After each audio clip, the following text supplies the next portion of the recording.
Good morning.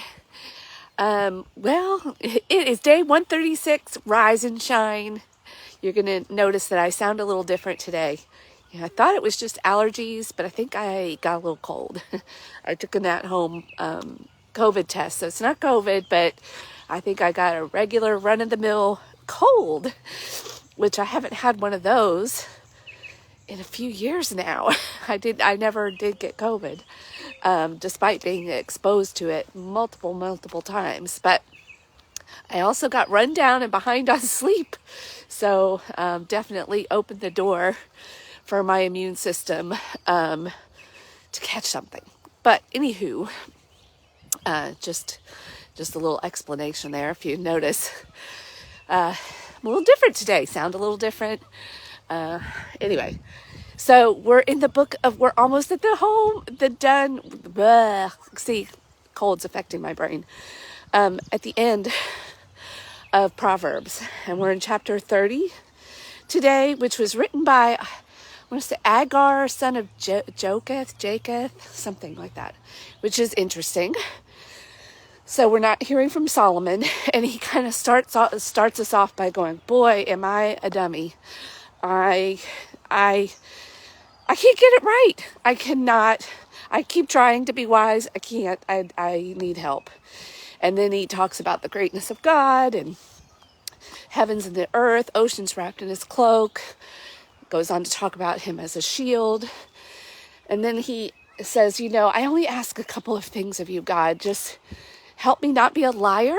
He hones in on being an honest person.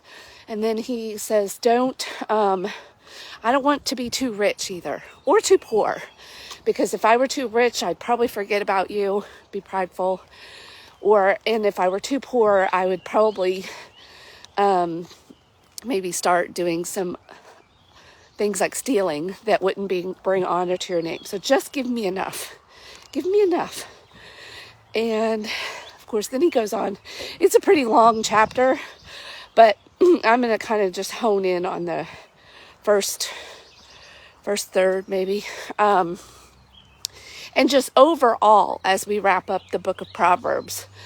And if you all have been with me at all, then you know I am a student of the Enneagram. And if you're new to me, that's cool too. I'm a student of the Enneagram, which is a really old personality framework system that actually confirms, or maybe Proverbs confirms the Enneagram. And it is the deadly sins and the virtues. And we're two sides of the same coin. And most of us, as humans, have sort of our default setting that drives us for good or for bad. Our internal motivation is the same. I kind of think of it as a coin. There's two sides to a coin. Same thing with humans. But the center of the coin, it is what it is. If it's made of silver, it's silver. And it's got an identifying characteristic on one side versus the other. And humans are kind of the same way. And the Enneagram and Proverbs help us to see that. And I love that when you're reading, when I first started off with Proverbs, I said it could kind of be turned into a quiz. And I think essentially it has, because in order to be typed in the, with a personality type like the Enneagram, you've got to take a quiz. So I think somebody said, hey, wait a minute, we've already got a quiz written here in Proverbs. Let's turn it into, let's just, use it like that and figure out what drives people, help people understand themselves. And most of us fall, even though we can do all the things, our behavior, we can all act alike, but what drives me might be different than what drives you. So I'll just use myself as an example, and maybe somebody I know really well. And I I am a peacemaker on the Enneagram, which when I'm one side of my coin is sloth. And it makes sense, right? You know, in my day-to-day world, if I'm not, you know, I'm going to kind of fade to the background. I might not, you know, peace is stillness. Peace is quiet. Peace is, you know, when you're just looking at the, you know, momentary versions of peace. Those are things that come to mind. and it's not just a physical slothness. It can even show up as busyness, believe it or not. But we might not be busy doing the thing that we're supposed to be doing, or things that really matter. That's the message that little nines received. Like, you don't really matter, just fade to the background. We like when everybody's happy, and we're just chill. We're just going to be here and just be chill. Well, the flip side of that same coin, when you wake up and you start realizing that you matter, is diligence or right action, and engagement, like full engagement with life. Like, you wake up and you realize, I matter, I better get to work. But it's the core motivation never changes. So there is wisdom hidden in our foolishness. Like, it is the other side of that coin. And when we can start to tap into that and realize it, so if your sin is that you default to most is anger, you know, there might be wisdom in there, which is like innocence, gluttony, sobriety, or abstinence is the opposite of that. Perfection, serenity. So every pride, humility, or love, fear. Now the Enneagram has 9, and in the traditional Christian wisdom, there is 7, and they've kind of expanded that a little bit. But it's really interesting how, if you have any interest, I encourage you to be interested in the Enneagram. It has been like Google Translator for personalities in our family. And now I can understand how even in my good intentions, I was being like a roadblock to my family. And we were having trouble. And I was like, but I'm just trying to help. And they're like, you're not being helpful. And I'm like, but yes, I am. You just don't understand. And they didn't. And I wasn't understanding them. So in our family, we have a 1, which is the perfectionist. And I think she's still a little young, but it might be, she's either a 6 or an 8. But if she's a 6, there's a lot of 8ness in her, which is the challenger, that, you know, fiery, spirited, but we still have to kind of figure out truly her core motivation. But anyway, there's enough there that we know that I can work with and go, oh, this is why we're missing them. We're literally not on each other's map. We use that language a lot in the coaching world. We all have maps and we're all like operating like different countries. And I'm over here in peaceful Switzerland and doing my thing, trying to be, you know, neutral.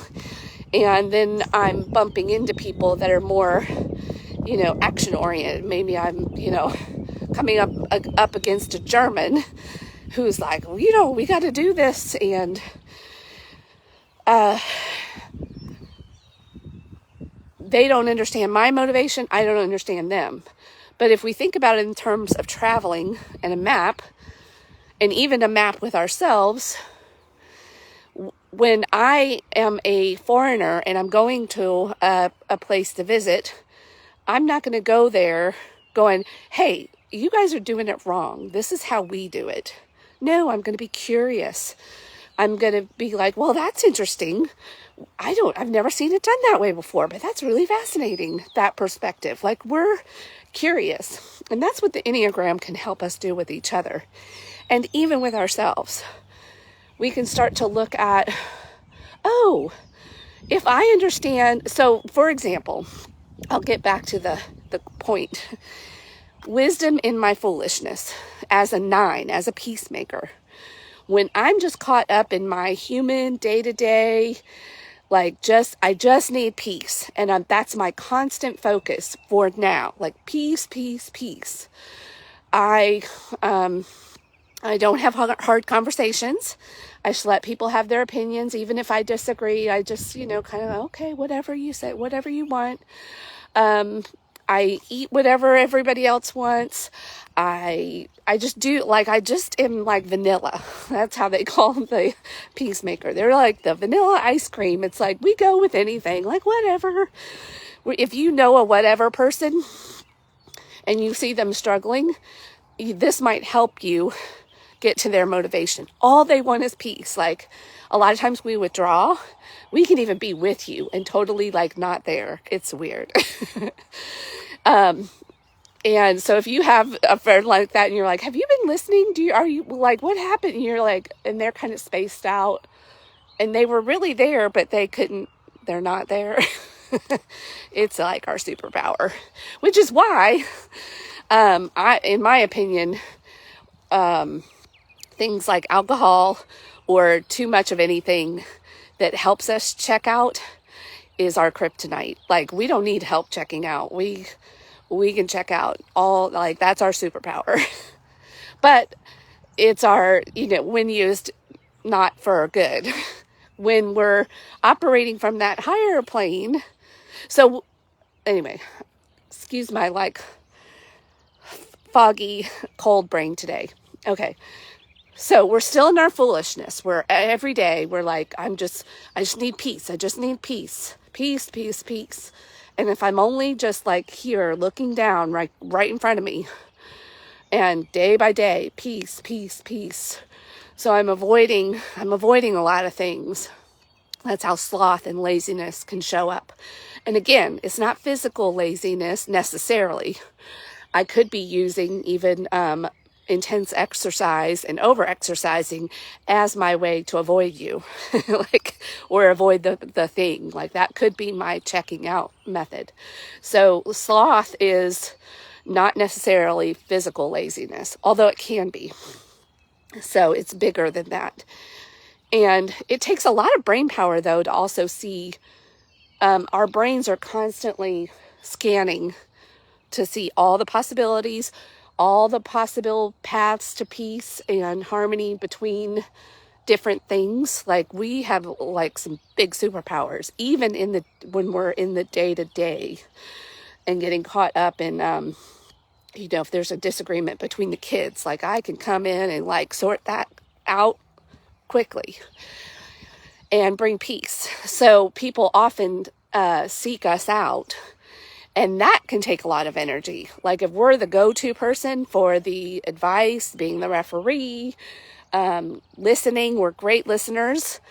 But that takes a lot of brain power. And if we don't, and we often don't have boundaries. We're just okay, because we're whatever, okay. And so we have problems with boundaries, often codependent. We have a tendency to merge because we're the vanilla. It's I can use some chocolate sauce, so I'll go over here and be chocolate. Or you can even mix it with me and I can become strawberry ice cream. And so that's our tendency. It's it's just easier rather than, since I don't matter, I'm not going to spend effort to be my own person. I'll just hitch my wagon to your wagon and that'll be fine. I'll find my identity through your identity. So a lot of 9s, especially when they become wives and mothers or husbands, it's not just women, or husbands and fathers, they just kind of merge. If you know any people like that, they're just kind of there, but they're not really I often describe it as this blurry person in a photo. You can tell somebody's there, but their edges aren't quite defined. You might know a 9. Or if this starts to describe you, you might be a 9. So how is this wise? Well, when we look up and see that there's a whole big world out there, and there's more than just today, and we start getting future oriented. Because when you're just down here looking and you're just, yep, you're moving along, you're in life. But if you're stuck there, what you do kind of wake up to one day is like, wow, there's chaos here. If you're only focused here and in your human life and getting through the day and whatever your number is, that creates chaos or foolishness. But then when we wake up, whatever our core motivation is, and we're like, whoa, I better start doing things differently if I'd like to, have my life be like this in 5 years or 10 years or even 1 year, 1 month. I better start doing things differently.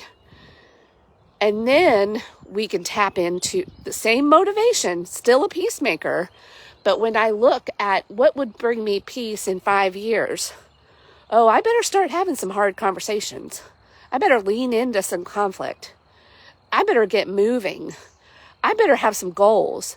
Oh, I need to maybe be separate from you and start thinking that I matter if I want to have a different outcome and have peace overall. Peace of mind that, yes, I showed up as God intended me to show up, that I matter because God says that I matter. He's my shield, to go back to Proverbs 30. And even in Proverbs 30, this person seemed to understand his own motivations. And he said, give me some protection here and give me just enough. I don't want too much. I don't want too little. So it makes me think maybe he's kind of over in the gluttony or the lusty category. But not for sure. But he's starting to notice, like, oh, if I want to have the kind of life I want, I need just enough. I don't need to be tempted by too much or too little for the long run. So he's kind of looked up and said, whoa. He called himself a dummy, a fool at the beginning, like, I am not wise here. Something's wrong. And he's looking up and he's looking around and going, wow. But his motivation, his core never changes. So even this morning, as I'm not feeling good, I was so tempted to just go, oh, do I need to do this today? But I've made a commitment. I'm diligent now. I'm like, no, you always feel better. Like, if you get to the end of the day and you don't do this, girl, you will not have peace. So in order to have peace, I look forward, I look ahead and do the thing that even in the moment that I may not really want to do. Like, that starts to not matter as much. Because what I really want is to have that bigger sense of peace and accomplishment, which means getting my butt up every morning and moving. This was part of what God said to me in the fall of last year. It's like, time to rise and shine, get moving, girl. Because although I was learning and growing and I was doing a lot, I was starting to get comfortable and complacent. And it was like, well, isn't this enough? So that's also what I saw in Proverbs today that struck me. I'm like, wait a minute. If I have just enough, I get too happy. I've got to have stronger desires, a bigger picture, because that actually motivates me from a divine place, I feel like, or from my virtue.